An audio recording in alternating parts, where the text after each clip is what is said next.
The Prince by Niccolo Machiavelli. Chapter 23. How Flatterers Should be Avoided. I do not wish to leave out an important branch of this subject, for it is a danger from which princes are with difficulty preserved unless they are very careful and discriminating.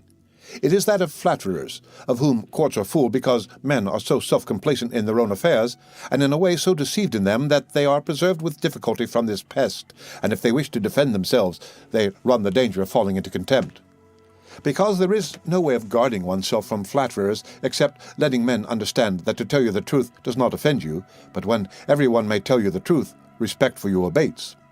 Therefore a wise prince ought to hold a third course by choosing the wise men in his state, and giving to them only the liberty of speaking the truth to him, and then only of those things of which he inquires, and of none others. But he ought to question them upon everything, and listen to their opinions, and afterwards form his own conclusions. With these counselors, separately and collectively, he ought to carry himself in such a way that each of them should know that, the more freely he shall speak, the more he shall be preferred. Outside of these he should listen to no one, pursue the thing resolved on, and be steadfast in his resolutions. He who does otherwise is either overthrown by flatterers, or is so often changed by varying opinions that he falls into contempt. I wish on this subject to adduce a modern example.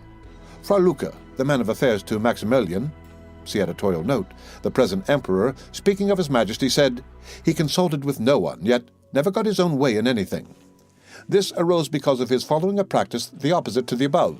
For the emperor is a secretive man, he does not communicate his designs to anyone, nor does he receive opinions on them. But as in carrying them into effect they become revealed and known, they are at once obstructed by those men whom he has around him, and he, being pliant, is diverted from them. Hence it follows that those things he does one day he undoes the next, and no one ever understands what he wishes or intends to do, and no one can rely on his resolutions. Editorial note: Maximilian I, born in 1459 and died in 1519, was Emperor of the Holy Roman Empire. He married first Mary, daughter of Charles the Bold. After her death, Bianca Sforza, and thus became involved in Italian politics. A prince, therefore, ought always to take counsel, but only when he wishes and not when others wish. He ought rather to discourage everyone from offering advice unless he asks it.